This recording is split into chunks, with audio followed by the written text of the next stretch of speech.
फगुआ में मन ओकर बढ़ल रहे, पिचकारी लेके देहिया प चढ़ल रहे।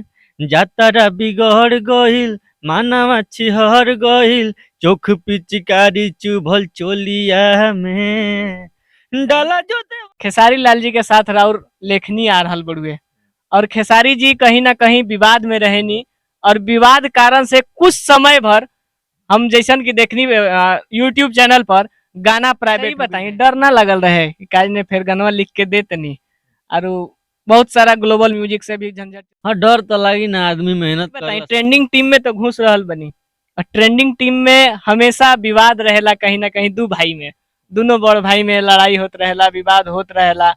तो रउआ डर नहीं लगा कि कहीं हम हेने से जात नहीं होने भैया के टीम में एक राइटर के रूप में कैसे एक देखत नहीं। नमस्कार, प्रणाम, हर हर महादेव। हम है राजू, रउआ लोग देख रहल बनी भोजपुरी न्यूज लाइव। शख्स जे की देख रहल बनी आप हमनी के बीच परिचय के कोनो मोहताज ना, एक से बढ़ के एक इनकर लेखनी माँ सरस्वती के कृपा से ऐसन ब्लास्ट भइल, ऐसन तहलका मचैलक कि भोजपुरी इंडस्ट्री में खोलफोल मचा देलक। आज इनकर नाम एक ऐसन राइटर के रूप में शामिल हो चुकल बा भोजपुरी इंडस्ट्री में जे कि कोई परिचय के मोहताज नहीं थी। आई ना सबसे पहले स्वागत करतनी भोजपुरी न्यूज पर सूरज सिंह जी के। सबसे पहले कैसन बनी भैया? बढ़िया बनी। और सबसे पहले भोजपुरी न्यूज देखे वाला सभी दर्शक के हमारा तरफ से पैर छू के प्रणाम बा। रो के अच्छा ये बताई, आज तराउर परिचय कोई मोहताज नहीं है। आज ट्रेंडिंग स्टार के साथ राउर गाना भी आ रहल बड़ुए और मार्केट में दर्शक के इतना प्यार आशीर्वाद मिल रहल बड़ुए कि 4 नंबर ट्रेंडिंग पर भी चल रहल बड़ुए, वो भी मेन पेज पे। सबसे पहले भैया 2 लाइन दर्शक खाती, होलिया में हाला भइल, दर्शक खाती गाना बा कि फगुआ में मन ओकर बढ़ल रहे, पिचकारी लेके देहिया प चढ़ल रहे।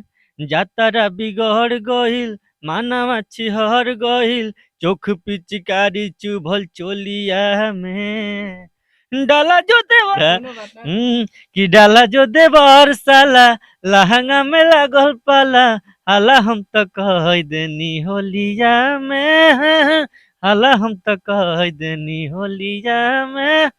अच्छा ये बताई, खेसारी लाल जी के साथ राउर लेखनी आ रहल बड़ुए और खेसारी जी कहीं ना कहीं विवाद में रहेनी और विवाद कारण से कुछ समय भर हम जैसन की देखनी यूट्यूब चैनल पर गाना प्राइवेट हो गई रहे। एकरा बारे में का कहब, आखिर काहे प्राइवेट भइल रहे?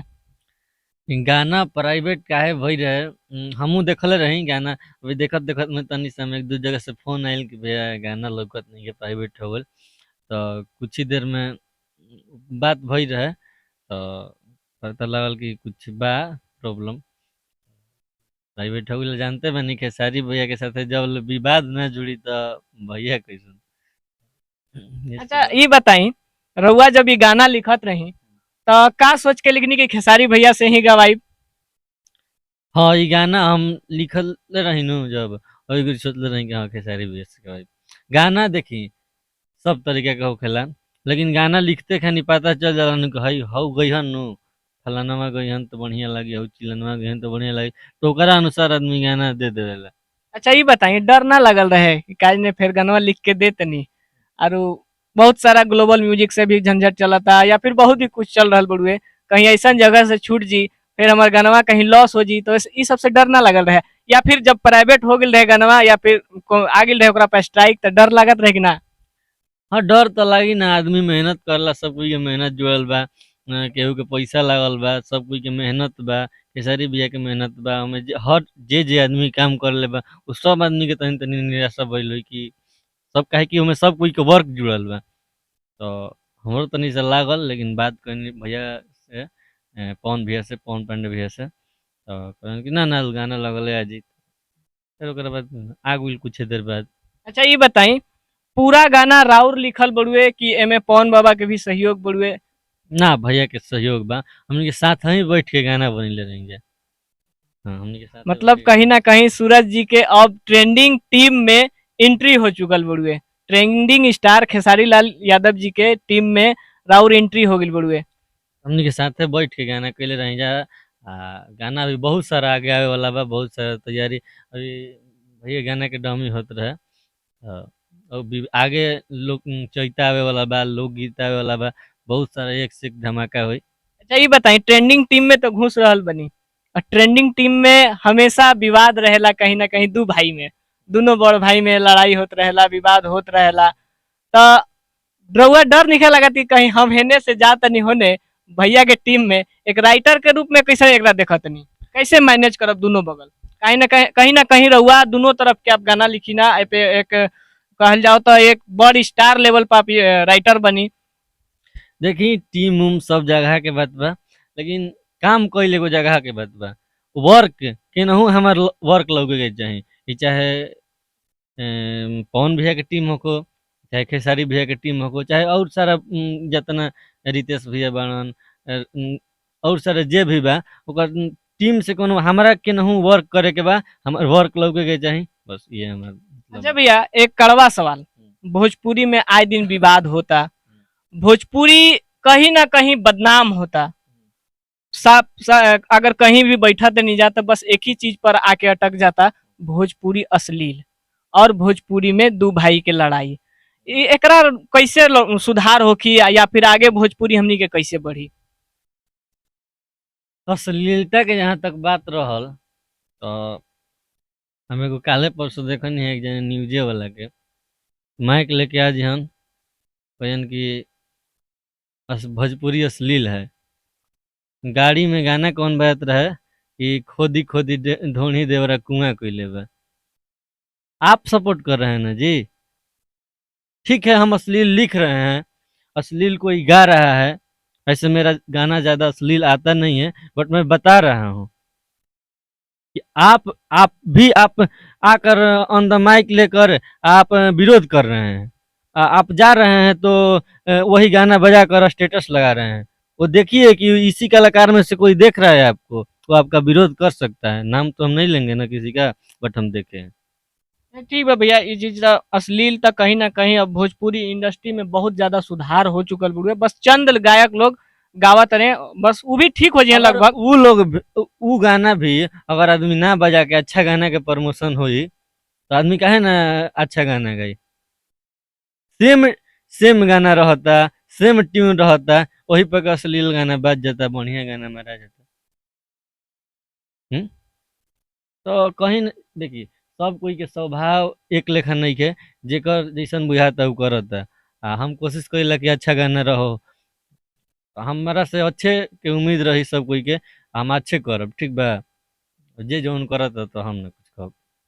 विवाद से बड़ा दूर रहिला का बात बा, और लोग कहेला कि अगर भोजपुरी में जमल रहे के बा तो कहीं ना कहीं विवाद करे के चाहिए।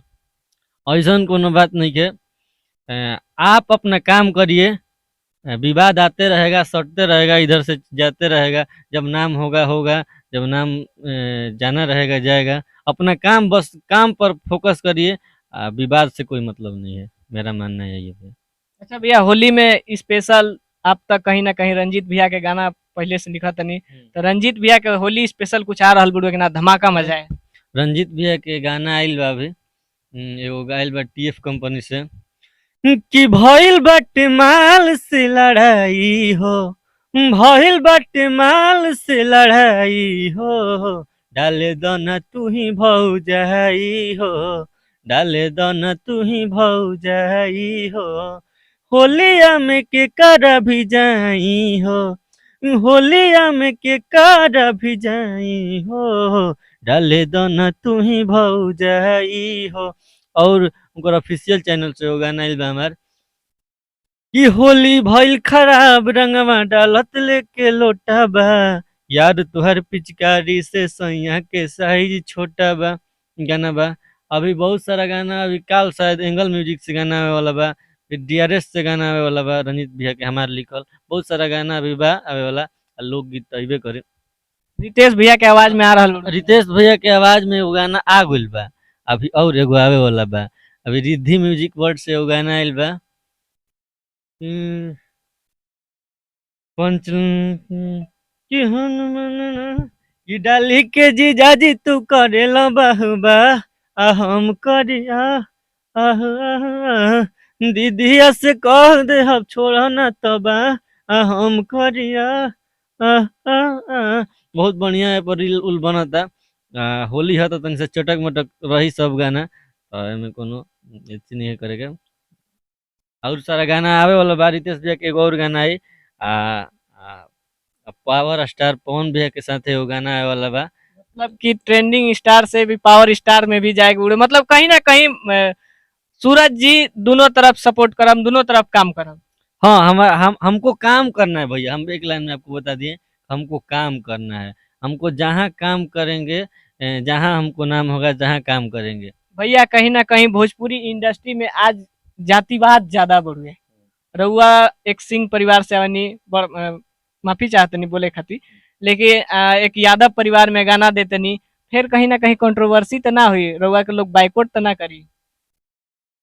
जे करी ओकरा के करे दी। हम सब कोई खातिर गाना लिखब, जेकर बाइकआउट करे के बा करत रहो। जादू जी, सिंह जी, पासवान जी, कुशवाहा जी, जतना चमार जी, अरे जतना कोई बा, हम सब कोई खातिर गाना लिखब, ठीक बा। हमारा एक लाइन में आपको 2 बार बता दिए एक ही इंटरव्यू में कि हमको बस काम करना है और मेरा काम दिखना चाहिए, वो चाहे किसी की आवाज में हो। बहुत बहुत धन्यवाद सूरज जी, आज बहुत कीमती वर्ड कहनी अपन कि हम कोई खातिर गाना लिखब, हमार लेखनी काम उड़ुए, हम लिखब। और कहीं ना कहीं हमनी के भोजपुरी में इस चीज के पहल करे के चाही, सिंह जी, पासवान जी, यादव जी, चमार जी से दूर रहे के चाही। जिनकर अच्छा लागे उनका के सुनी, उनका के प्यार दी, सम्मान दी, और एक दूसरे के विवाद ना कराई। आज कहीं ना कहीं भोजपुरी बदनाम बिया, तो विवाद के वजह से एक दूसरे में लड़ाई करा के, एक दूसरे से टिपा टिप्पणी करके, एकरा बारे में का कहब सूरज जी? जे लड़ाई करता वो करत रहो, हमारा उससे कोनो असर नहीं कि हम अपन काम करो। चलते चलते अपन दर्शक के का कहब? अपन दर्शक के ये करब कि जैसे हमरा के प्यार दुलार दे रहल बनी, हमार सब गाना के प्यार दुलार दे रहल बनी, वैसे ही लगातार प्यार दुलार देल रही। रितेश भैया गाना आइल बा, रंजीत भैया गाना आइल बा, खेसारी भैया गाना आइल बा, आ बहुत जल्दी गणनायक फिल्म से पवन भैया के गाना आई। तो आप सब सुनब, अपन भाई के जैसे प्यार दे रहल बनी वैसे ही दी, और हम एनर्जी में काम करब, और अच्छा अच्छा गाना लेके आए। जय हो, लव यू। बहुत बहुत धन्यवाद सूरज जी के अपन कीमती समय देनी भोजपुरी न्यूज पर। सही खबर देखे खातिर भोजपुरी न्यूज के सब्सक्राइब कर ली और बेल नोटिफिकेशन के जरूर दबाई। जय हिंद।